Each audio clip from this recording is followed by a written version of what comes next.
starting, in fact, this started just a couple of days ago. Airlines are tightening the reins on flyers' comfort animals. A stricter policy dealing with emotional support animals went into effect, I believe it was Thursday, at two major airlines. Delta announcing updates that required 48-hour notice and more documentation to untrained emotional support animals that occupy the cabin with passengers. And there's a story behind all of this. Shannon Walker, I believe that we've had Shannon on the program before at one point. She heads up Northwest Battle Buddies. It is a nonprofit that provides free service dogs for veterans with PTSD from coast to coast, and wanted to have her on the program in this segment for a few moments. NorthwestBattleBuddies.org, by the way, is that website if you wanted to find out more about Shannon and the work that they do. Hi, Shannon. How are you?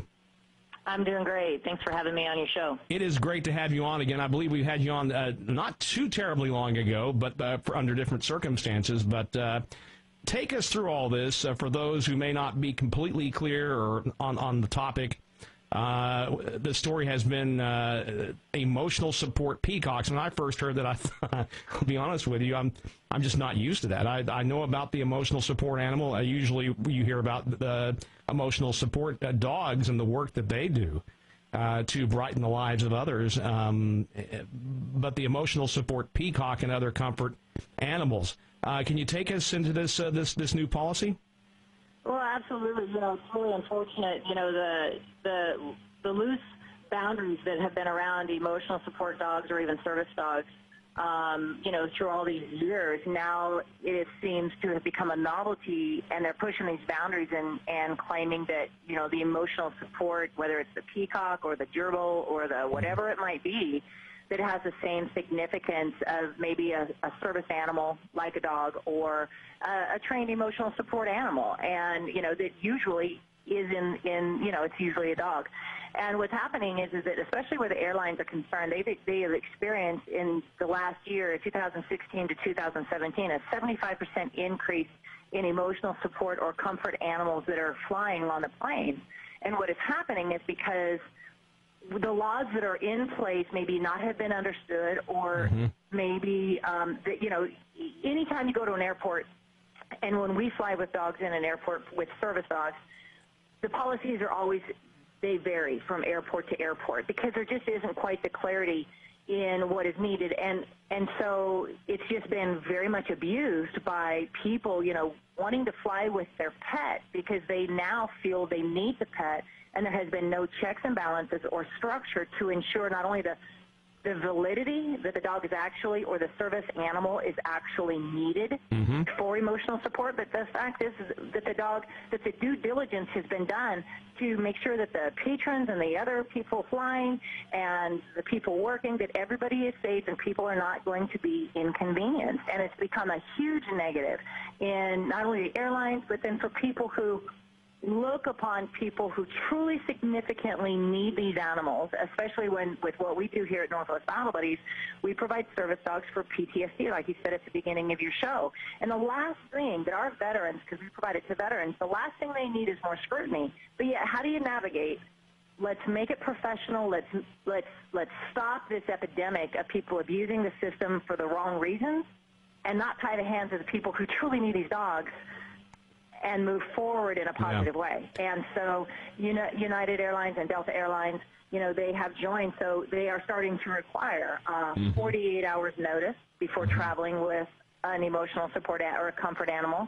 They're also requiring a note from your professional, licensed professional, confirming that you actually truly need these animals, which we recommend all of our veterans who have our dogs, they have their doctor's note on them at all times, just for added proof that this is not a novelty, that this dog is absolutely necessary for their recovery. They also are requiring health certificates for the dogs to ensure the health of the dog, as well as some training to show that these dogs, that people have done their due diligence, and these dogs are not going to be a liability, that they are going to act the way they should act professionally on these flights. And so that's what they've been doing right now, just started here in March, to try to help weed out people who are just taking their pets because they didn't want to leave them home, or they're just trying not to have to pay the cargo fee and have their dog fly in or their animal fly in the belly of the plane. Now, the changes, correct me if I'm wrong here, but the changes that took effect a few days ago, there was a large comfort dog that bit another passenger, and so United then updated its policy to really get in line with, or to be consistent perhaps with, Delta's policy. Days after that incident, it refused to accept the passenger's emotional support peacock, as you heard, of course, this past week or the week before aboard a flight. But I'm looking at the numbers of comfort animals. Just 2 years ago, there were 43,000 comfort animals on its flights on United. And then last year, in 2017, 76,000. So obviously there's a great need here, but there's also, I guess, discernment, understanding, and education on this issue as well. But it seems to me like that you've got Delta and United now, in many cases, that other corporations, other companies tend to kind of, follow the other. And so is this something we're going to see more and more of on all the other airlines? I think we are, and it's actually I do believe something has to be done because it is an epidemic. Just even going out in public, I know we're talking about the airlines, but even just going into the stores, between the emotional support animals or the fake service dogs, it's really impacting the industry in such a negative way. And people not necessarily knowing how to discern what is real and what isn't real. And with these airlines, adopting these policies, yet I understand and I think it's common sense, but at the same time, it's a real negative, actually, to the men and women that I deal with that need service dogs for PTSD, because yet it's more things they have to do to prove that they need the dog to be able to move forward and try to navigate life with more freedom and independence because they need the dogs. And so I don't think you're going to please everybody, but absolutely something has to be done. And with what the airlines are requiring in this case, I don't believe that they're out of bounds by any means, because it's the simplest thing. Because if you are legit, this kind of information is easy to gather just to keep on your person at all times, so therefore it wouldn't be a negative to you. And I think that they're going to have to do something because it's just gotten really ridiculous. Shannon, we have about 3 or 4 minutes left in this segment, but I wanted to cover this. So for the average person who gets on the plane, who are the people that are cheating the system? In other words, how can you spot a fake?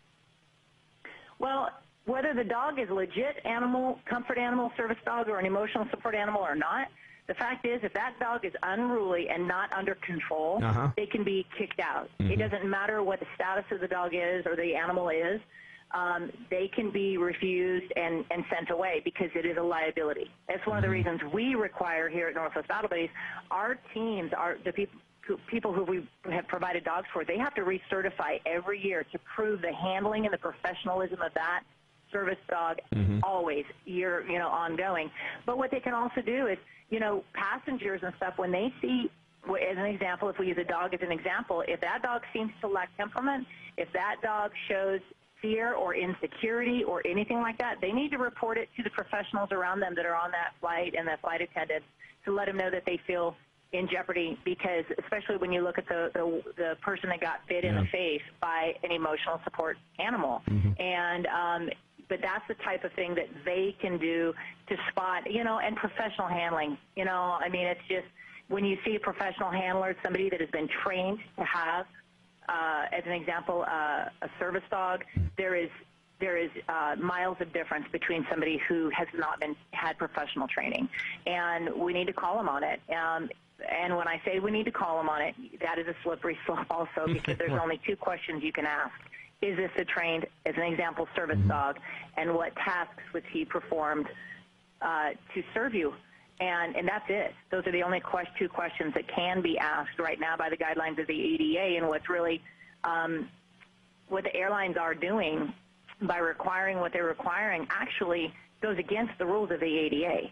And so there's no easy answer to this seemingly epidemic, but yet something does have to be done, and education is absolutely the best way to start going about it. Well, there are certainly some challenges, but from what I hear, basically, that about these rules, these new rules, it's kind of a blessing and a curse, isn't it? It absolutely is. It absolutely is. And there is no easy answer. It really isn't. Because what's really, really sad is, as an example, the veterans that I work with that have served our country, they deserve our best. And the last thing they need is more scrutiny when they're trying to overcome, invisible wounds of war that they got while they were serving us. And so how do we make it easier? How do we make it better? How do we do all that? And, and honestly, shows like this are awesome because it helps bring awareness and it helps bring thought so people will be provoked to get educated and not just go on their emotions because it's a very emotional topic. Gosh, I wish we had more time, but in the remaining time, we have just a short, maybe a minute. In your humble opinion, as you look at this, as we all look at this, is there one thing that comes to mind that can be done immediately, one thing that can be done that would make this whole thing easier? What do you think? Well, what I think that businesses and the airlines and everything else, like I said, if an animal is out of control or not under control, then they need to be kicked out. Yeah. Because businesses are afraid to be sued, so they turn a blind eye and they ignore the unruly. And if they would at least just start kicking those animals out, people will not feel so free to go out and abuse the system. Right. If we would enforce the laws in place, I think it would help a lot.